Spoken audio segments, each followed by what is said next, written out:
So, do we have a title for this? We really don't have a title as yet. It's not something I think we, entered our mind about title. We were so involved with selecting the items that people have donated to use on this that title just didn't enter.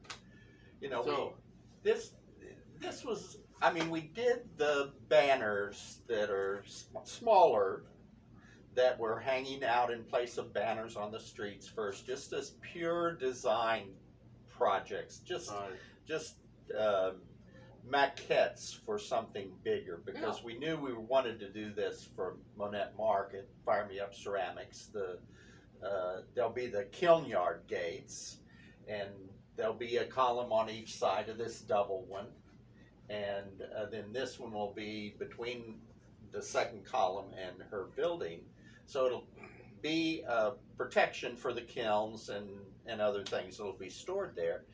And so this was the eventual goal, but as we did the smaller ones for the street banner replacements along North Kansas Avenue, those were really, there wasn't any content in those. Those were literally just, here's these pieces, how do they go together to make an interesting, balanced but energetic kind of design in a 2.5 foot by 3.5 foot rectangle. One of the things, I'm not sure how much we thought about, but we didn't want to use just plain steel, I don't think, anywhere because of rust. Right. Because they're going to be out in the weather all year long, and I've seen things that have had rust just running down them. Right. And they break up what you are actually trying to represent. Neither of us are metal artists. Yeah. I mean, that's not what we do. I've done a little, but very little. Yeah. And I've done virtually none. So this was a totally new project for me, and so the design kind of crosses material, obviously, and we were doing kind of, like I said, with the street banners, we were doing a kind of just a design problem that we created for ourselves. And probably where I came in on that, I think, is with my background of doing collage. Right. That's moving pieces and parts of paper, whatever, around and other materials. That helped me on this. And that's one of the reasons that I got you involved, wanted you involved in this project especially, was because you have that history of the collage work that you do. That doesn't mean this wasn't a challenge, though. It was a challenge, very much. Yeah. And so, I mean, the initial reason to do any of this work with metal for me was that Monette Mark, our friend, who's a ceramic artist and has a studio down the street, has a kiln yard behind her building. And literally, when she first moved in there were people living back there, homeless people. And so the kiln yard is basically an open outdoor space. And it was like sort of like an alley, and she needed some way to protect that space, because you don't want people getting in and messing with the kilns, or taking things from the area. And you also don't want kids to be able to get in there, because the kilns get hot. Problem. Yeah. So we were talking about, she and I were talking about, what do we do about gates, and what can we do that's more artistic than just a chain link fence across there. And I had these frames from really big silk screens that I'd gotten a hold of from that actually came from the Kansas Department of Transportation sign shop, where they used to make big signs like silk screening, big highway signs. And I'd acquired those along with some drying racks that have been, one is at Washburn, another went to an artist friend of mine, So whenever I got those, I didn't know for sure what I was going to do with them. I thought, well, maybe we'll do some big silkscreen printing, but that really wasn't in the cards. And so I was always looking for a good use for those frames. And this worked out just perfect. And couldn't have found anything better to use. The dimensions fit, and you know there'll be a couple of columns that'll hold up this double frame, and then on the other side of one of the columns will be this single, which will actually be the egress door. It'll have a panic lock so people can get out the back door of the building and through that gate out onto the street, and so it'll be a fire escape. And so when we started, we kind of did the street banners as a practice run, and then we laid these two screens here. Actually, we started with this one, right, and laid it down across tables and started building stuff on it, and moving stuff parts around. back and forth. Well, you like that? Well, let's look at it. Let's think about it for a day. We'll come back and look at it fresh tomorrow. And so this one was, again, pretty much just, it didn't have any real content. It was just a design problem or a design project. But a lot of what gave us the ideas was actually the people that gave us the materials that we have here. We put out a call on the internet, on Facebook, said, we're working on design of some gates and some sculptural banners, and we need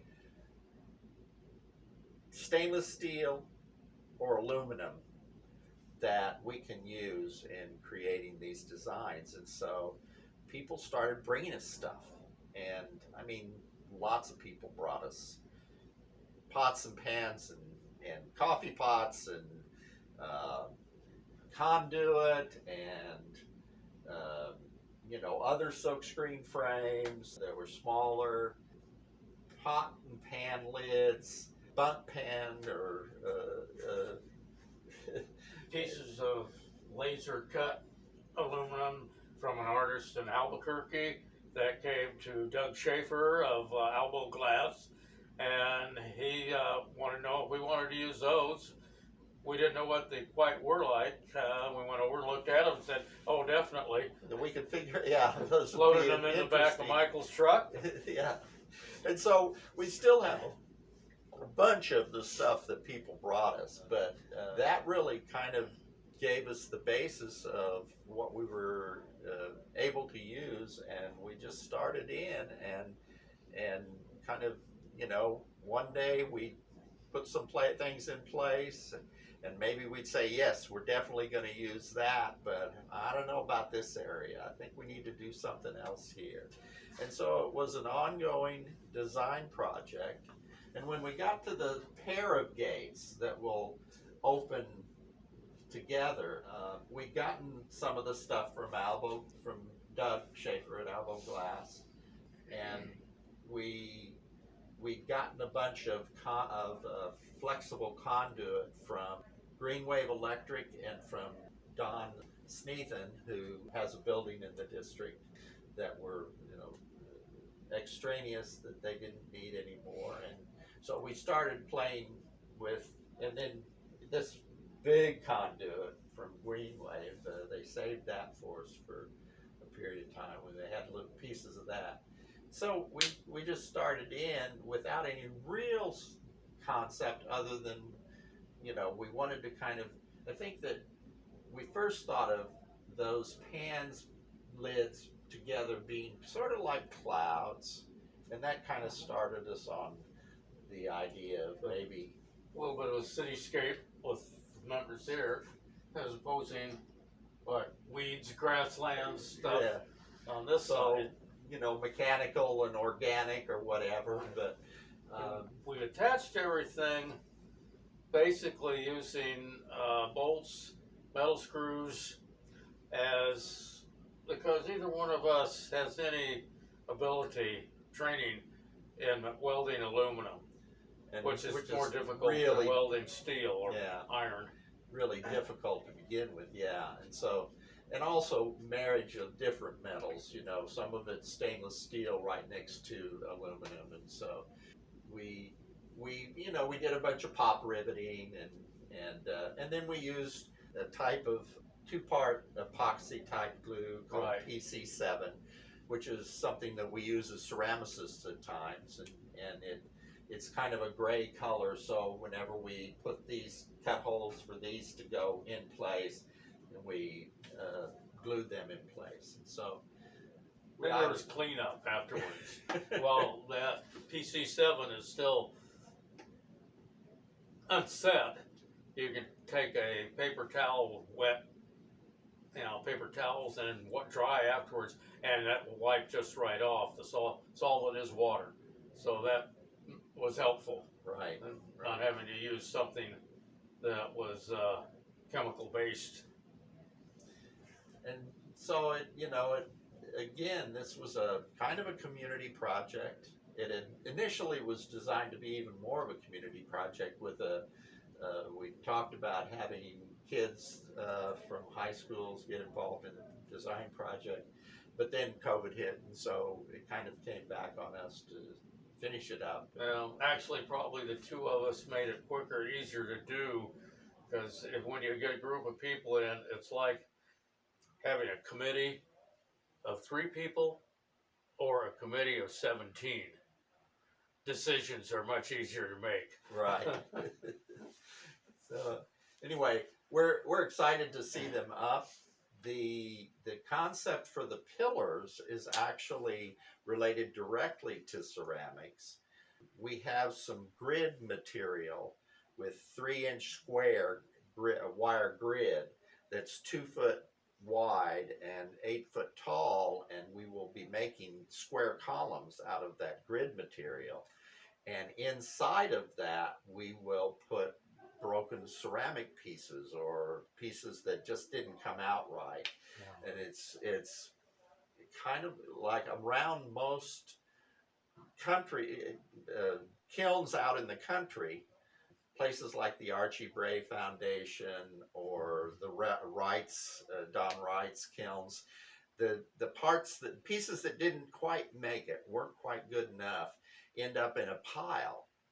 And the Archie Bray Foundation pile with Peter Volkus and Rudy Audio, some of the real greats. Something. It's amazing, and it's on the National Register of Historic Places. In this case, it's not out in the country. It can't just be a pile. And so we literally are going to fill these square columns with ceramic pieces. Right.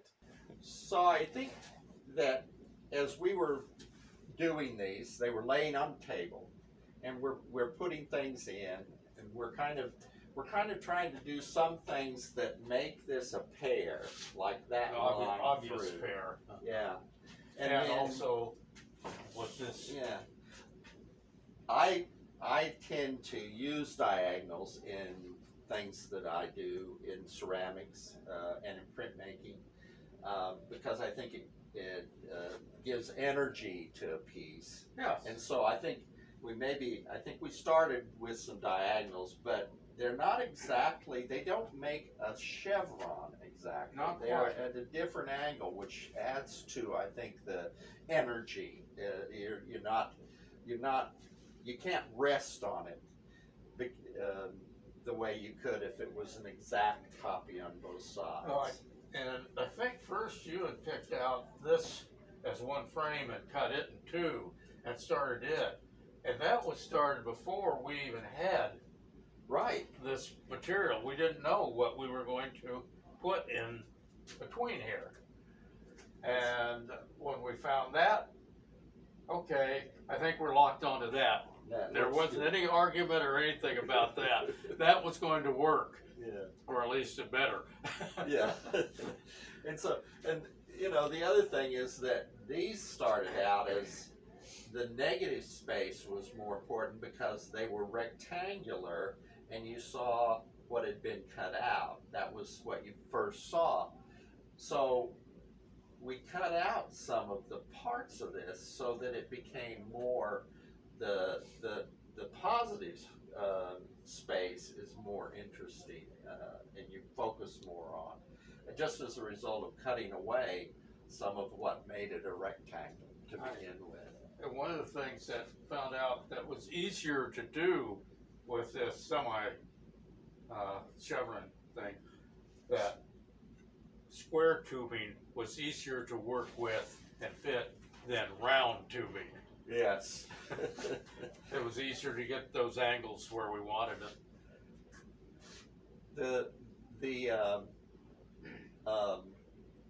The various pieces, we found pieces that were interesting to use, and occasionally we do something like we put a round piece here, and then and we left one afternoon, and I came back the next day and I took it out because it looked too much like a moon, or Oh yeah, it just didn't, it wasn't needed to begin with, and also it just, we wanted it to be an abstraction maybe of a cityscape and a weedy country. And the moon was too literal. It was too literal. I'm excited to see these up because I think this is going to be another place in Noto that photographers for senior I'm just pictures getting are ready to going say to come that, yes, down and say, stand in front of that. Because, well, they'll stand in front of the mural in the park and take pictures of each other. And the other place that they do is they want to go stand below that Dr. Pepper sign on Monette's building and have their photographs taken there. And this, I think you're right. That's going to be the third one. Right. And that brings more art into people's lives. Yeah. Maybe not even art. Kids that are into art in high school will come down and have their picture taken in front of this piece of art. And it'll be functional. It will keep people out of the kiln yard. Yes. It will open and close. We'll be able to open it and roll the dumpster out on trash day. And no, we won't be able to go out and buy a new car with what we are going to make. That's for sure. We won't even be able to buy a very old used car. Yeah, this was really a labor of love and a gift to both Monette for her needs, but also to the community for another piece of art in the Noto area. So this was the first of the three gates that we did. We knew that we wanted those two to relate to each other. This one was the first one we did, but the last one we finished because these pieces weren't there whenever we had finished that one, and we came back and looked at this one again, and it was accidental that the dimension between this piece and these pieces turned out to be just perfect for these round objects to fit. That was not planned. And this was more of a design problem that we gave ourselves.